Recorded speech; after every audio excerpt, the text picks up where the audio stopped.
Yom Tov.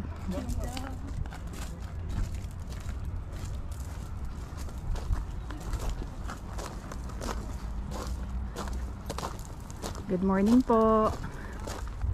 Dito po tayo ngayon sa Bahay Garden in Haifa, Israel.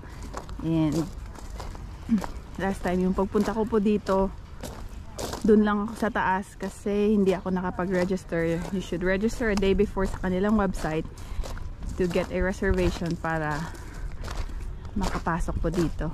And meron po silang daily tour.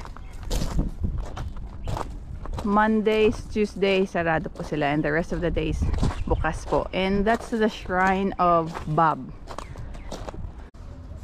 Nice. Tara. Видно нас или чуть ниже? Нет, нет. Видно? Там видно?